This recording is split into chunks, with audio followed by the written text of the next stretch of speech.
On the morning of August 9th, 2025, the same scene was playing out at McDonald's locations across Japan. Eyewitness accounts were flooding social media in real time, among them one line. The elementary school kid waiting in line next to me was crying.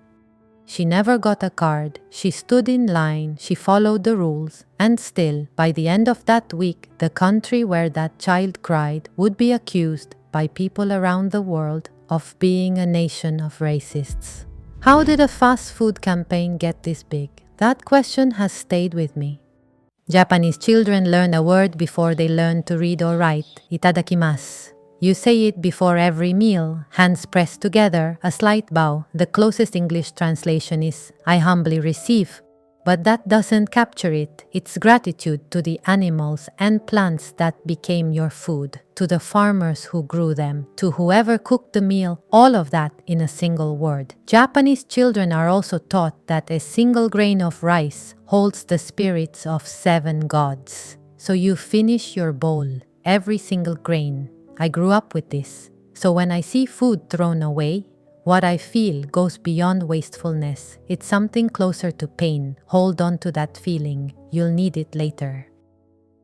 August 4th, 2025. The moment McDonald's Japan announced their campaign, what spread across social media wasn't excitement. It was dread. Here's what they announced. Starting August 8th, a limited edition Pokémon Happy Meal. And for just 3 days, August 9th through 11th, every Happy Meal would come with 2 limited edition Pokémon cards while supplies lasted. In Japan right now, Pokémon cards are not toys. Rare cards can sell at auction for hundreds of thousands of yen, thousands of dollars. There are investors who trade them like stocks. And naturally, that makes them a prime target for scalpers, people who buy in bulk to resell online at inflated prices. Japan's scalper problem exploded during the pandemic. When masks and toilet paper became targets, millions of Japanese people felt it personally for the first time, not as an abstract issue, but as a direct threat to their daily lives. Since then, Japanese consumers have started dividing companies into 2 categories. Those that fight back against scalpers and those that don't. Other Japanese companies have been fighting hard. Some require customers to open the packaging in-store before purchase. Some quiz buyers on obscure character trivia in Japanese to weed out resellers. Lottery systems, ID verification, store stamps. Some fan communities have even launched coordinated disinformation campaigns to confuse and misdirect reseller groups. In this environment, McDonald's had a reputation. For years, every collaboration, every beloved character, every limited item had ended the same way. Scalpers bought everything out. Food got abandoned. McDonald's apologized. Nothing changed. Over and over. So what did McDonald's do to prevent it this time? One line on their website. Please limit purchases to 5 sets per person. Please refrain from purchasing for resale purposes. That was it. When I read that, I felt something sink.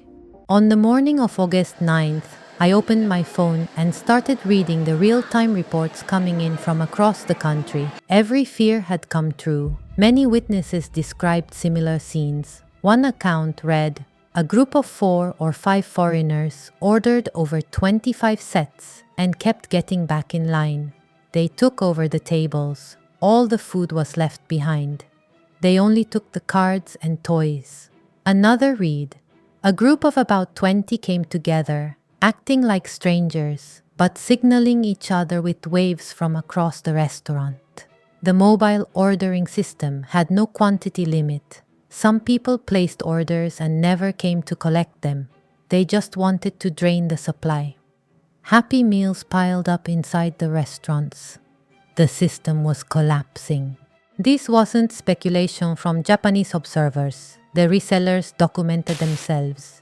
Videos showing piles of cards, today's haul, were posted on Chinese language and Vietnamese language social media platforms. The evidence didn't come from Japan. It came from the resellers themselves. This wasn't accidental. Organized overseas reseller networks had been systematically targeting Japan's limited goods market for years. Japan's weak purchase restrictions, its culture of orderly queuing, the global demand for Japanese collectibles. It all fit perfectly for them. August 9th wasn't an anomaly. It was the system working exactly as it had been designed to work. And McDonald's, with one line of fine print, had handed them a perfect opportunity. Inside the restaurants, the staff were breaking down. One crew member wrote, "We kept making them after closing, knowing they'd probably all get thrown away." I felt hollow. Then, late at night, a post from a current McDonald's employee went viral. For this issue, please contact McDonald's corporate customer service, not your local store. You need to flood their phones to get them to move. If you complain to the store, headquarters will just blame the store. From inside the company, a person turning on their own employer. And that day, a child cried. A 3-day campaign.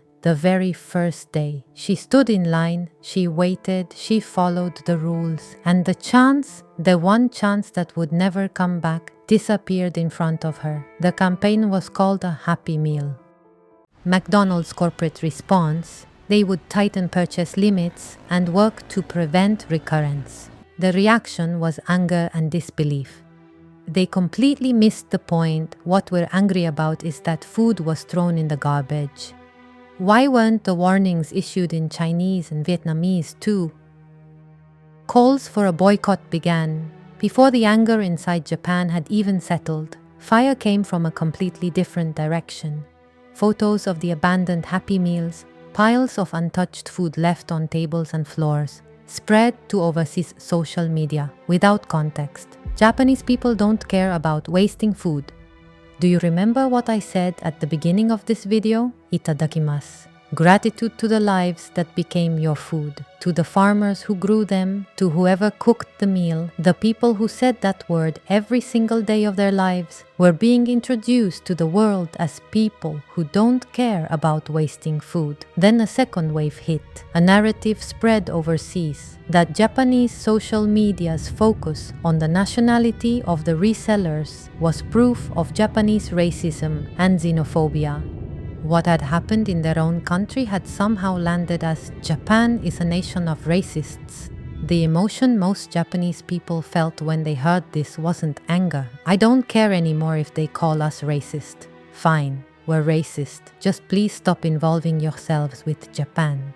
State a fact and it's racist. I'm exhausted of hearing it. Japanese people keep holding back, staying quiet. I'm just tired. There were calmer voices too. Regardless of nationality, the problem is the act of scalping itself. But the posts that resonated most widely were the ones soaked in exhaustion and resignation. These aren't words of anger. They are the words of people who have endured years of impossible situations and simply run out of strength. When I read them, what I felt first wasn't anger, it was sadness. But 2026. Almost exactly 1 year after that day, McDonald's announced another Happy Meal collaboration, this time with Chiikawa, a hugely popular cute character series in Japan. When I saw the measures they had put in place, I froze. You couldn't buy on the first day without a purchase ticket obtained through the official app. Limit of 4 sets per person. Delivery excluded. Notices issued not just in Japanese but in English, Chinese and Korean. Japan's largest second-hand marketplace, Mercari, and the major auction platform Yahoo Japan announced they would temporarily ban listings of the Chiikawa Happy Meal. The result? No major chaos. Reports from around the country described stores that were calm. Good. Genuinely good. But app registration, purchase tickets, multilingual notices, marketplace bans. Every single one of these things could have been done in August of last year. These solutions existed last year. They weren't technically impossible. They weren't too expensive. They could have been done. A child cried. Food was thrown away. Exhausted Japanese people whispered, "Just call us racist. We don't care anymore." Japan was misunderstood around the world. All of that had to happen first. Then the company moved. By the way, To buy this Happy Meal, you need to download the app, register, obtain a purchase ticket, and check the quantity limits for your time slot. To buy a Happy Meal from a burger restaurant, this is Japan in 2026. Why did it take all of that for a company to protect its children? What do you think? That's everything for today. I make these videos as someone who genuinely loves Japan, not just the beautiful parts that make it into travel guides, but the complicated, painful, real parts too. What makes Japanese people angry? What breaks their hearts? What makes them happy? What they actually value? If that's the Japan you want to understand, subscribe. I'll see you in the next one.